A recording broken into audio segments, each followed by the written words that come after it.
السلام علیکم۔ Programme news lounge کے ساتھ میں ہوں عرفانہ سعید۔ پروگرام کا آغاز کریں گے اللہ تبارک و تعالیٰ کے بابرکت نام سے۔ بسم اللہ الرحمن الرحیم۔ شان رحمان کے لائق نہیں کہ وہ اولاد رکھے، آسمان و زمین میں جو بھی ہیں سب کے سب اللہ کے غلام بن کر ہی آنے والے ہیں، ان سب کو اس نے گھیر رکھا ہے اور سب کو پوری طرح گن بھی رکھا ہے۔ یہ سورہ مریم کی آیت نمبر 92 تا 94 تھی، جس کا ترجمہ میں نے آپ کے سامنے پیش کیا ہے، اور آج اخبار بہت اہم خبروں کے ساتھ اور بہت گرما گرم ایشوز کے ساتھ بھرا پڑا ہے، اسے شامل کیے رہتے ہیں نوائے وقت ٹوڈے میں۔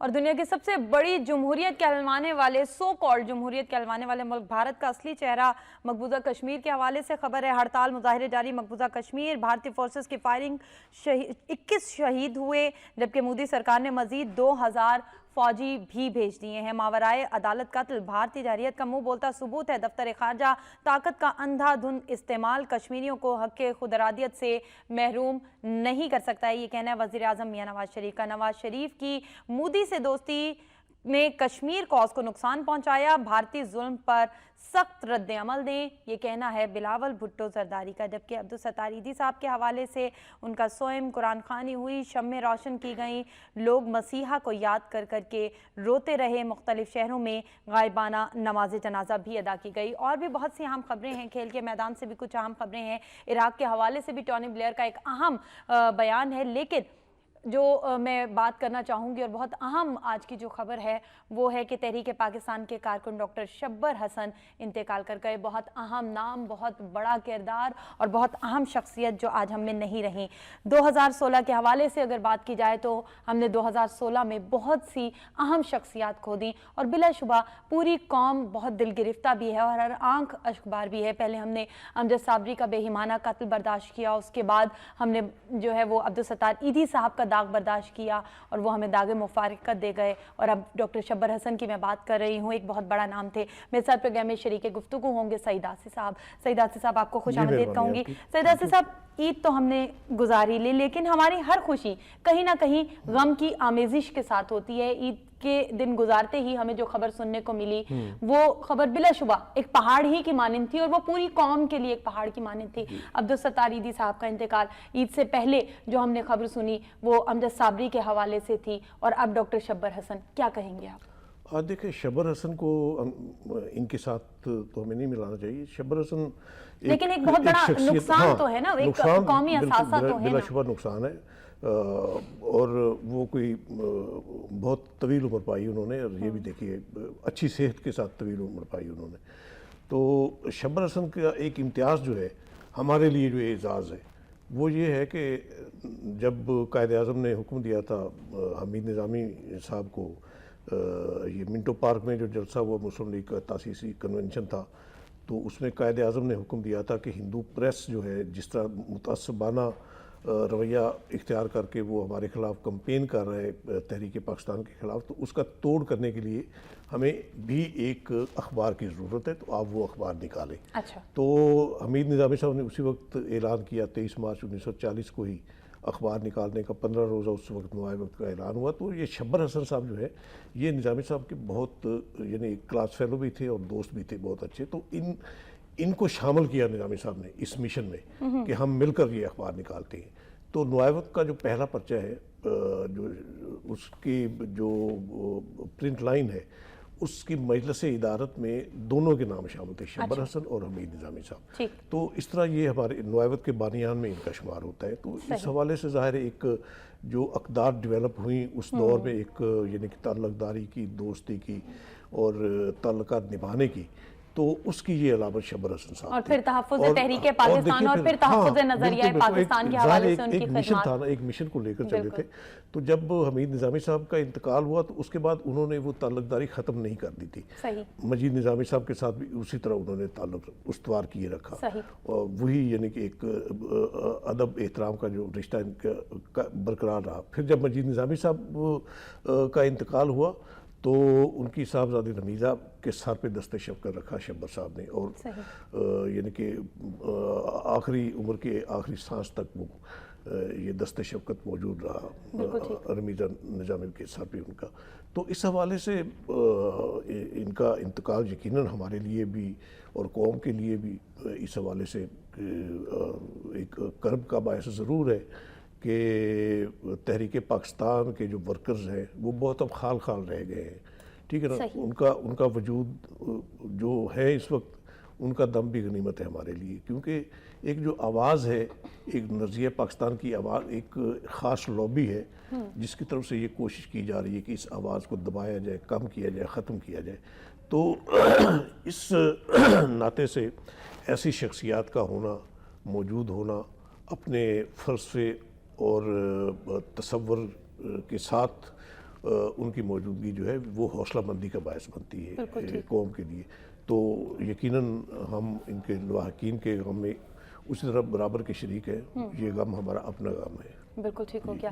کچھ بات کرتے ہیں مقبوضہ کشمیر کے حوالے سے, کیونکہ یہ غم بھی ہمارا اپنا ہی غم ہے, لیکن حکومت کے کردار کے حوالے سے آپ کیا کہیں گے؟ کشمیریوں پر جب بھی کوئی آنچ آتی ہے, جب بھی کوئی مشکل آتی ہے, یا اگر کشمیریوں کے کنڈکٹ کے حوالے سے بات کی جائے تو جیسے برہان وانی کو شہید کیا گیا, انہیں پاکستانی پرچم میں لپیٹ کر سپرد خاک کیا گیا, یہ تو ہے کشمیریوں کا کردار اور ایک منہ بولتا ثبوت اس بات کا کہ وہ پاکستان سے کتنی محبت کرتے ہیں. پاکستان کے کردار کے حوالے سے آپ کیا کہیں گے؟ اس میں دیکھیے عرفانہ, بات یہ ہے کہ اس وقت پاکستان پہ جو پریشر ہے, خاص طور پہ امریکہ اور اس کے اتحادیوں کا, اور امریکہ کا جس طرح انڈیا کے ساتھ گٹھ جوڑ ہوا ہے, اور پھر پاکستان سے جو ایک تحفظات کا اظہار کرتے ہوئے دہشت گردی کے حوالے سے تقاضا کیا جاتا ہے, ڈو مور کا تقاضا کیا جاتا ہے, اور پھر بلیم کیا جاتا ہے پاکستان کو کہ یہ دہشت گردوں کو تحفظ فراہم کرتا ہے. ہم سے یہ کہا جاتا ہے کہ آپ کی جو سرزمین ہے وہ فلاں ملک کی سلامتی کے خلاف استعمال نہیں, فلاں سے مراد مثلا افغانستان ہے یا انڈیا ہے, ان کی سلامتی کے خلاف استعمال نہیں ہونی چاہیے. لیکن اب دیکھیے یہاں امریکہ کی زبان کیوں گونگ ہو جاتی ہے ایسے معاملات پہ؟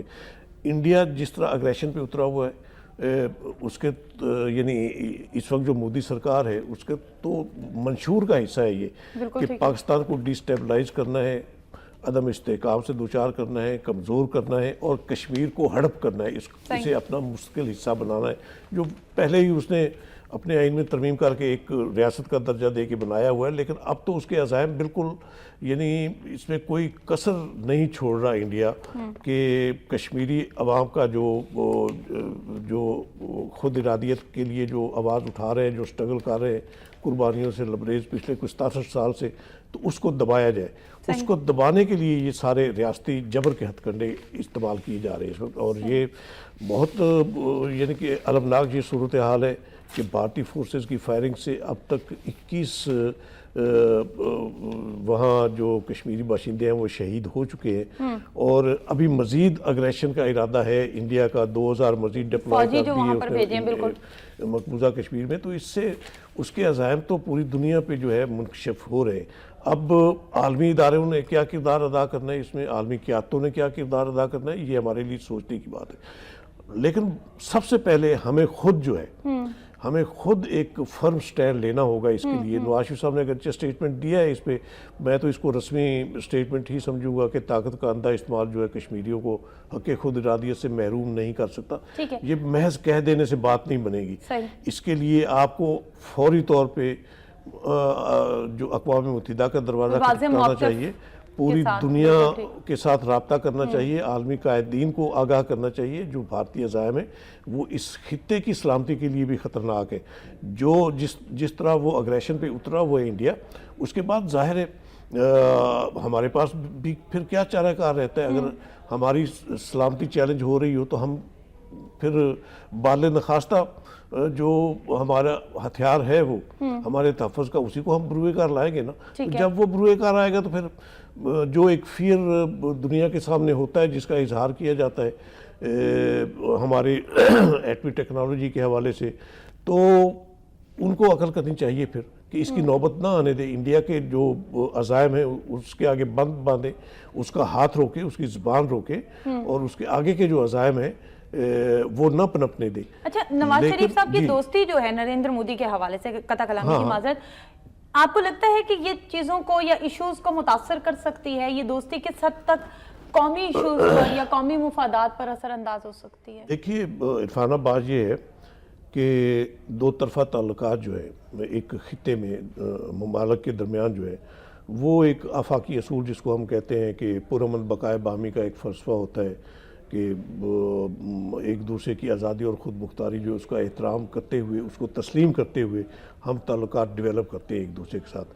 لیکن اگر کوئی ملک سراسر جارحیت پہ اترا ہوا ہو، اس کے عزائم سب کے سامنے ہوں کہ وہ دو طرفہ تعلقات کا خواہش مند ہے ہی نہیں یہ جو آفاقی اصول ہے اس کے مطابق، تو اگر اس کے عزائم ہمارے سامنے ہیں کہ وہ ہماری سالمیت کے درپے ہے، تو اس کے بعد اس کے ساتھ دوستی کی بات کرنا، اس کے ساتھ تعلقات کار کی بات کرنا، اس کے ساتھ تجارت کی بات کرنا، میرا خیال ہے اس سے بڑی میں تو یہ سمجھتا ہوں کہ یہ ملک اور قوم کے مفادات کے سراسر منافی یہ سوچ ہے۔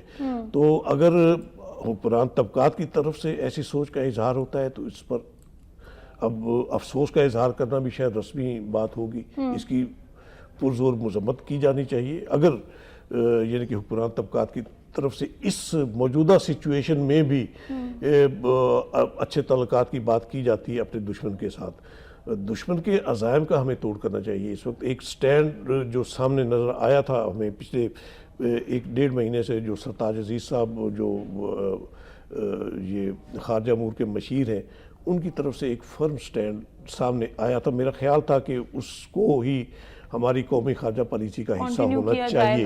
لیکن اب نواز شریف صاحب 1.5 مہینے بعد تشریف لے آئے ہیں پاکستان واپس، تو کیا پالیسی بنتی ہے انڈیا کے ساتھ تعلقات کے حوالے سے اب اس کا؟ اچھا، خارجہ پالیسی پر اثر انداز ہو سکتے ہیں وزیر اعظم کے بیانات یا فیصلے؟ دیکھیے ابھی وزیر اعظم کے اس بیان میں کوئی ایسی بات تو نہیں ہے کہ اس سے کوئی تاثر ملتا ہو کہ وہ انڈیا کے ساتھ اچھے تعلقات چاہتے۔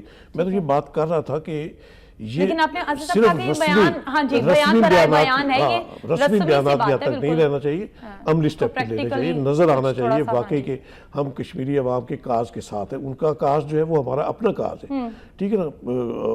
بنیادی طور پر جو تقسیم ہند کا جو فارمولہ تھا اس کے تحت اس کا ہلاک پاکستان کے ساتھ ہی ہونا تھا، اور پاکستان کا لفظ جو ہے اس میں کاف جو کشمیر کا لفظ ہے، تو اس کے بغیر تو پاکستان ادھورا ہے، ٹھیک ہے۔ تو اس کے لیے ہمیں جو ہے پھر تکمیل پاکستان آپ کہہ لیں، یہ ہماری منزل ہے، اور وہ منزل کشمیر کے الحاق کے ساتھ ہی حاصل ہوگی ہمیں، تو اس پر کوئی کمپرومائز نہیں ہونا چاہیے۔ اگر اب دیکھیے انڈیا کے جو عزائم ہیں وہ تو اس نے پہلے پاکستان کو 2 لخت کیا، اس کے بعد جو پاکستان بچ گیا اس کی سلامتی کے بھی درپے ہے، وہ کیسے برداشت کرے گا کہ جس کا ایجنڈا پاکستان کو خدا نخواستہ ختم کرنے کا ہے وہ کشمیر کا اس کے ساتھ علاق ہونے دے اور اس کو اقتصادی طور پر مستحکم بننے کا موقع فراہم کرے؟ انڈیا تو کبھی یہ نہیں چاہے گا۔ اگر انڈیا ہماری سلامتی کے درپے ہے تو ہمیں پھر اس کے ساتھ کیوں کر محبت ہو سکتی ہے، کیوں کر ہمدردی ہو سکتی ہے، کیوں کر ہم اس کے غم میں جو ہے وہ پگھلے جا سکتے ہیں؟ تو یہ پالیسیاں انڈیا تو ویسے ہمیشہ سے ہی ہماری، انڈیا کو تو وجود ہی تسلیم نہیں ہوا پاکستان کا اگر بات کی جائے، لیکن ہم تو ہمیشہ سے ہی پگھلے جاتے ہیں ان کے لیے۔ یہی بات ہے نا کہ اب ہمیں جو ہے مفاہمتوں مصلحتوں کی سیاست سے خود کو باہر نکالنا ہوگا، اور ایک طرفہ مفاہمت ہوتی ہے، ایک طرفہ مصلحت ہوتی ہے؟ نہیں، آپ دیکھیں نا یہی بات ہے نا کہ آپ یعنی کہ وہ کہتے ہیں نا کہ تالی دو ہاتھ سے بجتی، ایک ہاتھ سے تو تالی نہیں بجتی نا۔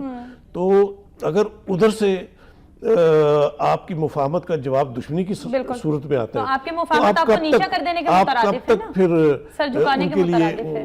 ان کے لیے اچھے جذبات کا اظہار کرتے رہیں گے۔ جب ہماری اپنی سلامتی جو ہے انڈر تھریٹ ہے اس کے ہاتھوں، تو پھر ہمیں اپنی سلامتی کے تحفظ کے لیے کوئی بھی سٹیپ لینے کا ایسا ہی حق ہونا چاہیے جیسا امریکہ نے اپنے تئیں یہ حق حاصل کیا ہوا ہے کہ ہمیں اپنی سلامتی کے لیے کسی بھی ملک پر حملہ آور ہونے کا حق حاصل۔ اب یہ دیکھیں آپ نے بات خود ہی دیکھیں آپ نے بات خود ہی چھیڑ دی، آپ نے کہا کہ کوئی بھی سٹیپ لینے کا، اب میں آپ سے یہ کوئی بھی سٹیپ لینے کی وضاحت چاہوں گی، اس لیے کہ امریکہ کے حوالے سے جیسے آپ نے بات کی کہ امریکہ کے پاس بھی یہ حق ہے، امریکہ اپنے تئیں یہ اختیار استعمال کر لیتا ہے، اس نے خود ہی لے لیا یہ حق کہ جی ہمیں کہیں بھی جانا ہے کہیں پہ۔ امریکہ سے اپنے اندر کے مسائل تو ٹھیک ہوتے نہیں ہیں، امریکہ سے گورے کالے کی جو نسل پرستی کا سلسلہ چل رہا ہے وہ تو صحیح ہوتا نہیں ہے۔ امریکہ دنیا کی کیا حکمرانی کرے گا اور کیا ان کو انصاف دلوائے گا؟ ہاں یہی بات ہے نا، یہ آپ نے اچھا ایک موضوع چھیڑ دیا ہے۔ تو اس میں میرا خیال ہے ایک آئینہ ہے, اس میں ہر ایک کو اپنا اپنا چہرہ دیکھ لینا چاہیے کہ آپ ہمیں جو تلقین کرتے ہیں کہ آپ خود اس پر عمل پیرا ہوتے ہیں. عالمی برادری کے حوالے سے میں ضرور بات کروں گی. عالمی برادری یہ دو چہرے کیوں نہیں دیکھ پاتی ہے؟ ایک بھارت جو دنیا کی سب سے بڑی جمہوریت کہلاتی ہے, ایک امریکہ جو انسانی حقوق کا علمبردار کہلاتا ہے, دونوں کے اپنے چہرے یہ ہیں کہ نسل پرستی کی بنیاد پر یہاں پر قتل و غارت بھی کر دی جاتی ہے, لوگوں کو مار دیا جاتا ہے, زندہ لوگوں کو جلا دیا جاتا ہے. یہ انسانی حقوق کے خلاف ورزی سب سے زیادہ یہی دو انسانی حقوق کے چیمپئنز کرتے ہیں. عالمی برادری کو کیوں نظر نہیں آتا ہے؟ اصل میں یہ منافقت کا ایک لبادہ ہے. جنہوں نے یہ اڑا ہوا ہے انہیں اپنے اندر کا گند جو ہے وہ بھی اچھا نظر آتا ہے اور باہر کی اچھائی بھی برائی نظر آتی ہے. تو یہ اس وقت المیہ ہے ہمارا کہ جن سے یعنی کہ حقیقی معنوں میں علاقائی اور عالمی امن و سلامتی کو خطرہ لاحق ہے, وہ اپنے تئیں علاقائی اور عالمی سلامتی کے چیمپئن بنے بیٹھے ہیں. اس کی بات کرتے ہیں. تو میرا خیال ہے دنیا کو ایسے چہروں کو دیکھنا بھی چاہیے, بے نقاب بھی کرنا چاہیے اور ایجیٹیٹ بھی کرنا چاہیے پھر کہ اگر ان کی پالیسیاں جو ہے وہ عالمی سلامتی کے لیے خطرے کا باعث بن رہی ہیں تو انہیں جھنجھوڑنا چاہیے کہ آپ ہوش کے ناخن لیں, آپ کس طرف جا رہے ہیں, دنیا کو کس طرف تباہی کی طرف لے کر جا رہے ہیں, اور خود تلقین کر رہے ہیں, دوسروں کو تلقین کرتے ہیں کہ آپ یہ تباہی, دنیا کی تباہی والے اقدامات نہ اٹھائیں. تو اس وقت جو معاملہ ہے اس امریکہ میں جو نسلی امتیاز کے حوالے سے جو فسادات شروع ہوئے ہیں, تو یہ بھی میرا خیال ہے متفکر ہونا چاہیے پوری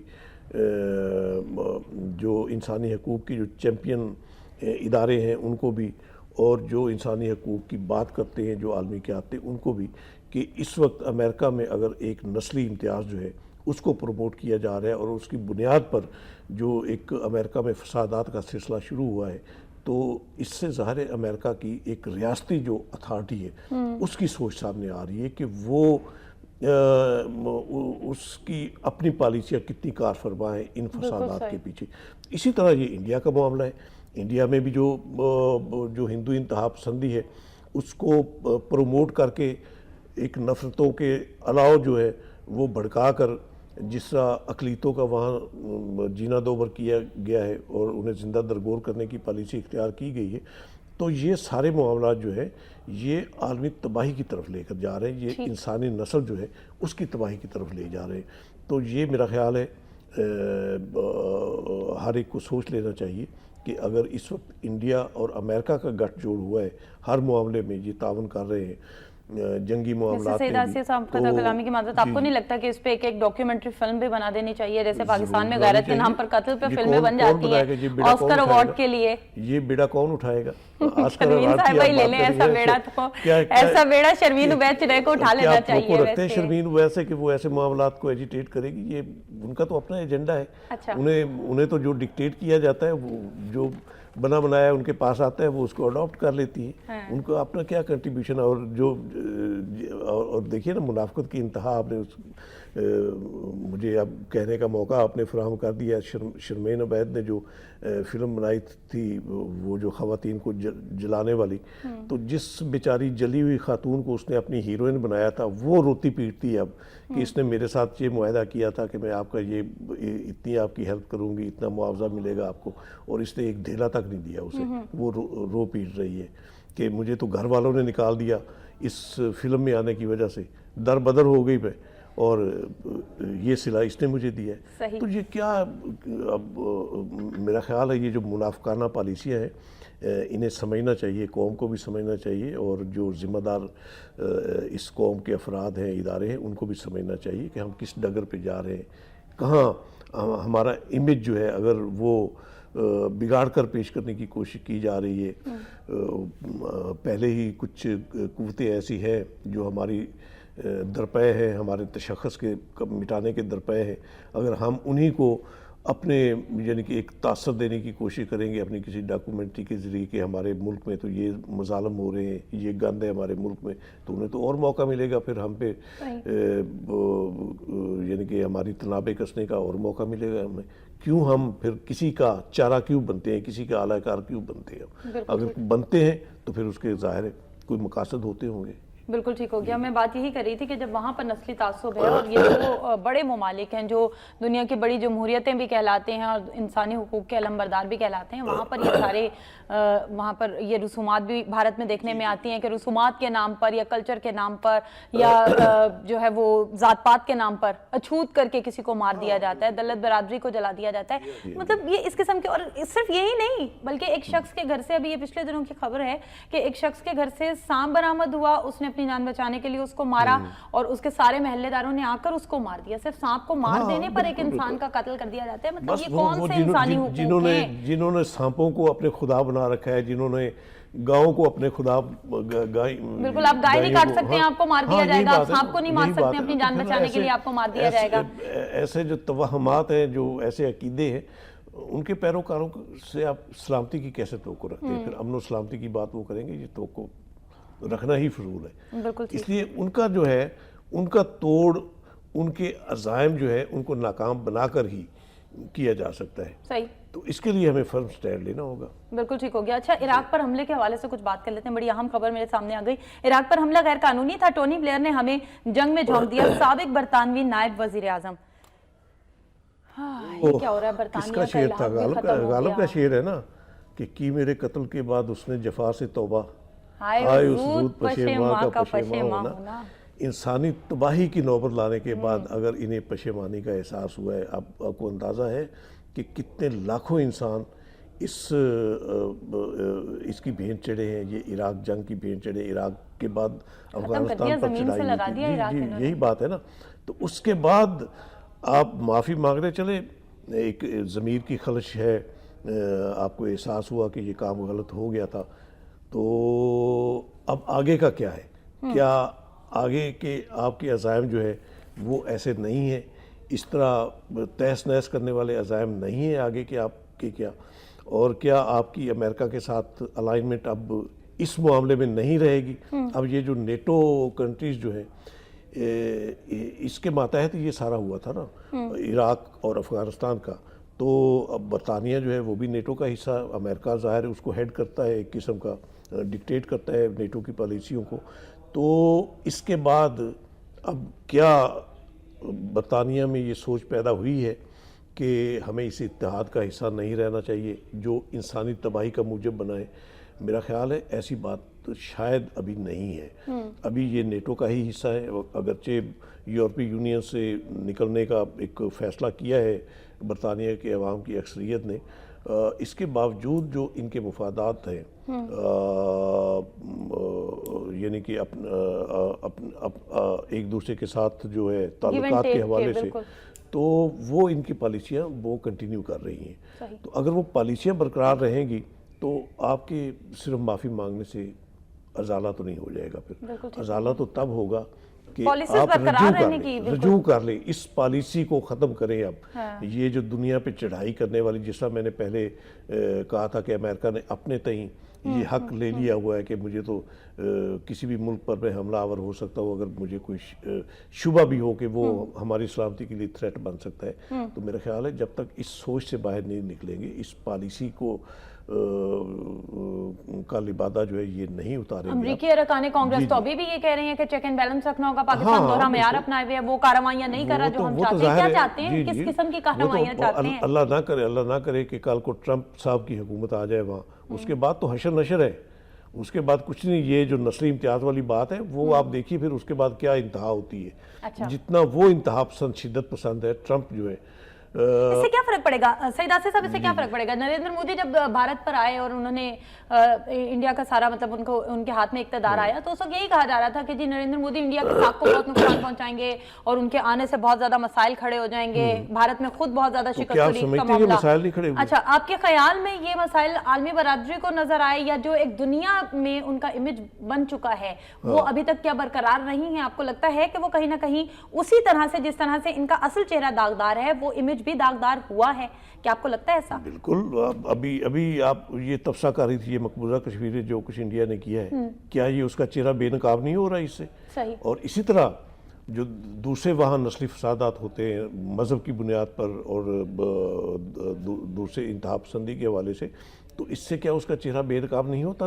ہو رہا ہے. بالکل ٹھیک. یہی بات ہے نا کہ اب چلے کم از کم دنیا کے سامنے یہ باتیں آ تو رہی ہیں نا. صحیح، بالکل ٹھیک ہے ٹھیک ہو نا. سوچ تبدیل کہیں نہ کہیں ہو سکتا ہے رنگ بھی دیر لائیں ہو گی جائے سوچ تبدیل ہونے میں، لیکن الٹیمیٹلی جو ہے دنیا کو احساس ہوگا کہ یہ ان کا راستہ غلط راستہ ہے، تباہی کا راستہ ہے. ان کا نہ صرف ساتھ نہیں دینا چاہیے بلکہ انہیں سنب کرنا چاہیے، بالکل ٹھیک. انہیں نکیل ڈالنی چاہیے. صحیح. آصف صاحب مجھے جو ہے نا اور اسی حوالے سے اگر کل کو ٹرمپ کی حکومت آ جائے گی تو یہ احساس اور بھی اجاگر ہوگا. تو یہ ٹرمپ صاحب جو ہے پھر وہ راہ زیادہ ہموار کریں گے، مزید ہموار کریں گے. اپنے ہی اندر شکست و ریگ کا سلسلہ شروع ہو مودی اور جائے گا. ٹرمپ کا جب گٹھ جوڑ ہوگا تو وہ دنیا کی تباہی کا گٹھ جوڑ ہوگا.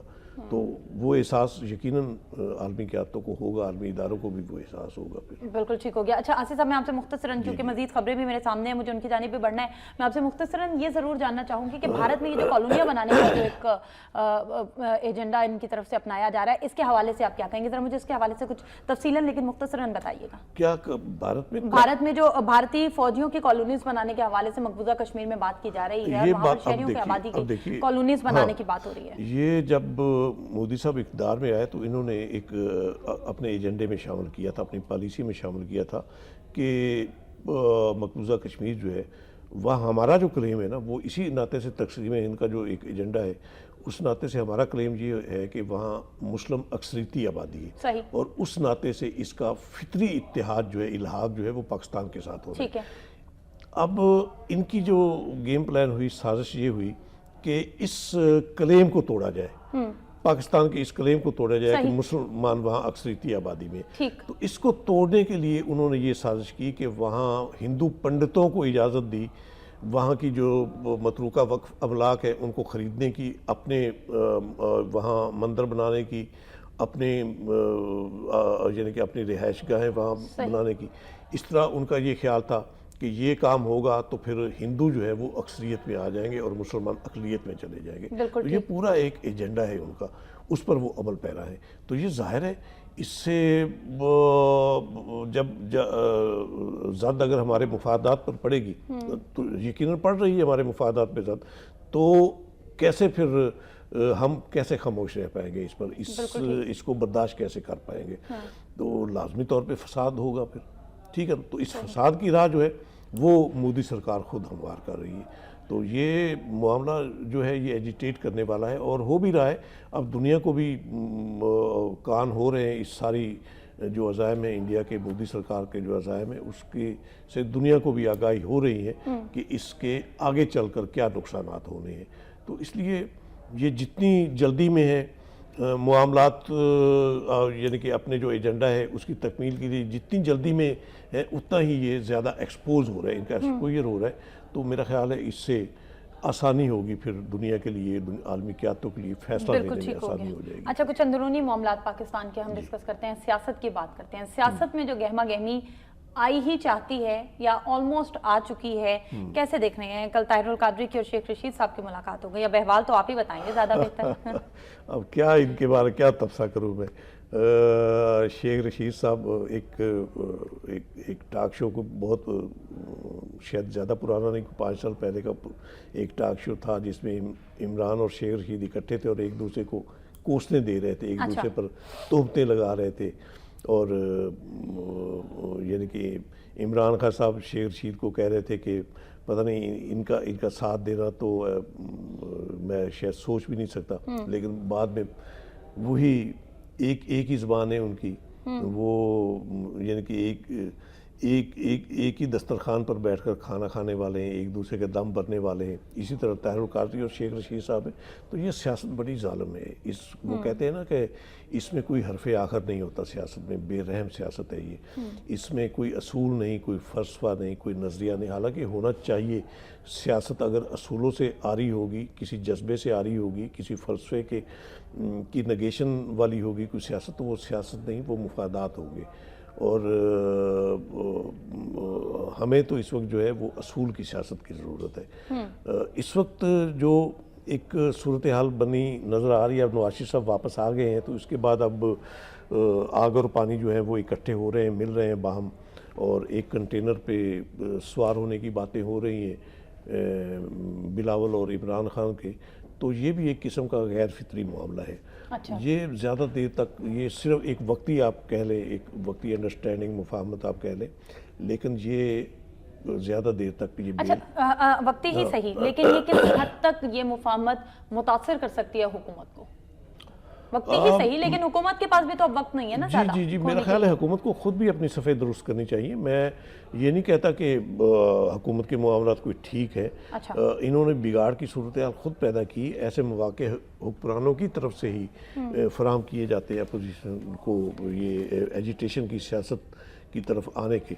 اگر حکمران اپنے معاملات خود درست رکھیں اور ان پر جو الزامات لگتے ہیں، جو لیبل لگتے ہیں ان پر، ان کا کہ ازالہ کے لیے جو عملی اقدامات ہیں ان کی طرف سے اٹھائے جاتے نظر آ رہے ہوں، تو پھر میرا خیال ہے ایسی سیاست کی ضرورت نہ پڑے کہ اپوزیشن کے جو سیاستدان ہیں وہ عوام کو کال دے سڑکوں پر آنے کی. اس وقت جو صورتحال بنی ہے وہ یہ پاناما لیکس کا جو ایشو ہے، اگرچہ دوسری دنیا میں تو دب گیا، یہ ایشو ختم ہو گیا اور سیٹل ہو گیا، ہمارے ہاں ابھی تک یہ ایشو اسی کو گھسیٹا جا رہا ہے. تو اس میں زیادہ قصور میں سمجھتا ہوں کہ حکمران خاندان کا اپنا ہے. اچھا اگر وہ اس میں سنسیئر ہوتے، وہ اپنے تئیں جیسا وہ کلیم کرتے ہیں کہ ہمارے ہاتھ صاف ہیں اور ہم نے کوئی غیر قانونی کام نہیں کیا، تو پھر انہیں گھبرانا نہیں چاہیے تھا کسی احتساب کے اقدام سے. انہیں زبانی کلامی یعنی کہ زبانی جمع خرچ کے تحت ہی خود کو پیش نہیں کرنا چاہیے تھا. عملی سٹیپ لیتے ہوئے کوئی آپ چاہے کسی بھی ادارے کا ہے کوئی کمیشن آپ تشکیل دے دیتے، تو اس میں آپ خود کو بطور یعنی کہ ظاہر ایک بطور ملزم ہی پھر بندہ پیش ہوتا ہے نا اس میں، تو آپ آ جاتے اس میں. آپ کی فیملی کے جو لوگ جن کے نام ہیں اس میں، تو وہ سارے آ کے اپنی وضاحت پیش کر دیتے. تو اس کے بعد جو بھی فیصلہ ہوتا وہ یقیناً قوم کو بھی قبول ہوتا اور اپوزیشن کو بھی قبول ہوتا، اور اس کے بعد ظاہر ہے ایک راستہ نکل آتا. اگر دوسری اپوزیشن جماعتوں میں شامل کچھ لوگ بھی ایسے یعنی کہ پاناما لیکس کے حوالے سے جو آف شور کمپنیوں کی بات ہو رہی ہے ان میں اگر وہ شامل ہیں تو ان کا بھی ساتھ معاملہ پھر چل پڑتا. تو اس سے ایک میں سمجھتا ہوں کہ جو ایک جس خواہش کا اظہار کیا جاتا ہے قوم کی طرف سے، ایک کرپشن فری اسٹیٹ کا اور ایک یعنی کہ انصاف پر مبنی ریاست کا، تو وہ تقاضا بھی شاید اس کی راہ بھی ہموار ہو جاتی ہے. حکومت کے پاس کوئی آپشن ہے اس ساری صورتحال سے بچنے کا؟ میرا خیال بچنے کا تو وہ تو ایک یعنی کہ کٹ ہوتی آپ کہہ لیں، ہٹ دھرمی آپ کہہ لیں، اگر اسی پر چلتے رہیں گے تو ہو سکتا ہے آپ اپنے اقدار کا یہ عرصہ نکال بھی لیں.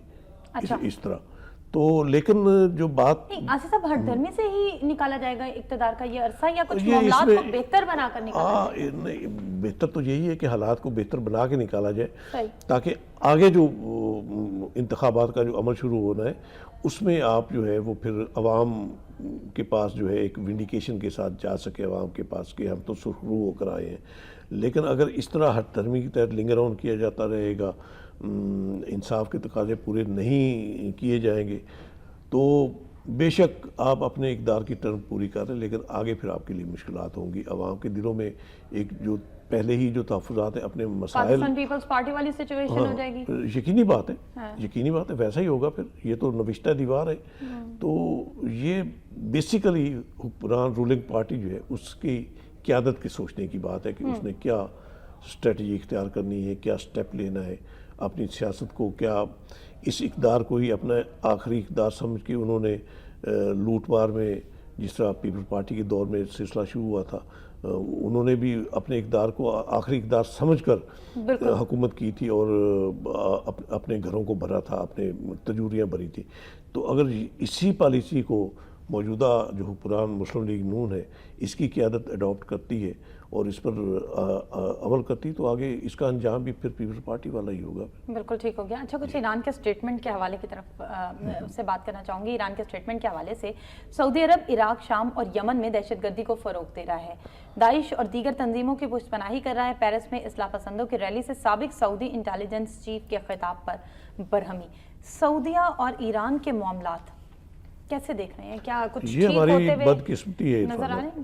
بدقسمتی ہے ہماری اس وقت، جس طرح یعنی کہ مسلمان کنٹریز جو ہیں یکے بعد دیگرے یہ ہٹ ہو رہے ہیں، دہشت گردی کی زد میں آ رہے ہیں، اور اس کا ظاہر ہے یہی پس پردہ جو محرکات یہی ہیں ہمارے جو آپس کے فروئی اختلافات کو جس طرح فروغ دیا ہے مسلم قیادتوں نے، اور خاص طور پہ ایران اور سعودی عرب کے حوالے سے آپ نے جو بات کی ہے، تو یہ المیہ ہے ہمارا کہ اگر اس وقت بھی ہمیں عقل نہیں آ رہی ایک انتشار کی طرف، ایک جو ایجنڈا مسلم دشمن قوتوں کا مسلم امہ کو انتشار سے بالکل، ہم نے دوچار ابتدا میں رکھنے جو کا بات کی تھی وہ یہود و نصارہ کے سازشوں کے حوالے سے بات تھی کہ وہ بالکل، کس طرح سے سازشیں کر رہے ہاں، ہیں، بالکل۔ لیکن آپ دشمن کو کیسے الزام دے سکتے ہیں، کیوں کر اسے جی برا ظاہر کہہ سکتے ہیں جب یہی آپ کی بات ہے اپنی صفوں میں اتحاد نہیں ہے؟ اس وقت تو ضرورت ہمیں اتحاد امت کی ہے، بالکل، جس کے لیے ظاہر ہے فروئی اختلافات سے باہر نکلنا ہوگا ہمیں۔ تو اگر اسی طرح آپ ایک دوسرے کو بلیم کرتے رہیں گے، ایک دوسرے کو مورد الزام ٹھہراتے رہیں گے، تو پھر کوئی یعنی کہ صلح جوئی کی کا جو راستہ ہے وہ نکلنا مشکل ہو جائے گا موجودہ سچویشن میں۔ جبکہ آپ دیکھیے اس سے بڑا المیہ اور کیا ہو سکتا ہے کہ بدبختوں نے یعنی مدینہ منورہ کو، جو ہمارے لیے اس سے زیادہ مقدس جو ہے وہ کوئی اور سرزمین تو نہیں ہو سکتی، وہاں اس کو بھی نہیں بخشا، اور یعنی کہ جدہ میں جو خانہ کعبہ سے کچھ 100 کلومیٹر کے فاصلے پہ وہاں تک بھی پہنچ گئے، تو اور اس کے بعد بھی جن عزائم کا اظہار سامنے آ رہا ہے کہ ہم خانہ کعبہ کو تباہ کر دیں گے، ایسے بیانات آئے ہیں داعش کی طرف سے نا، تو اس کے بعد بھی اگر آپ باہم دست و گریباں نظر آئیں گے، ایک دوسرے کے جو اختلافات ہیں انہی کو فروغ دیں گے، ایک دوسرے کو ہی مورد الزام ٹھہراتے رہیں گے، تو پھر وہ تو اپنا ایجنڈا پھر پائے تکمیل کو پہنچا جائیں گے، پھر جن کے عزائم ہیں مسلم امہ کو انتشار سے دوچار رکھنے کے، تاکہ اتحاد امت کی کوئی شکل پیدا نہ ہو۔ بالکل آصف صاحب، یہی بات ہم نے اپنے پچھلے پروگرام میں بھی میں نے آپ کو یہی سوال کیا تھا کہ داعش کے حوالے سے ہم یہ بات کرتے ہیں کہ جی داعش ایک مسلمان تنظیم ہے، یا اللہ اکبر کے نعرے لگا کے وہ کرتی ہے، تو کیا ایک مسلمان ہی کو مارنے کے لیے رہ گیا ہے؟ ہر مسلمان ملک میں ہی جا کے دہشت گردی کرنے کو رہ گیا ہے؟ اسی طرح سے ایران یہ کہتا ہے کہ اسے سعودیہ فنڈ کر رہا ہے، سعودیہ یہ کہتا ہے کہ ایران نے دہشت گرد چھوڑ رکھے ہیں۔ اگر ہم لوگ اسی طرح سے آپس میں عدم اعتماد کی فضا بنائیں گے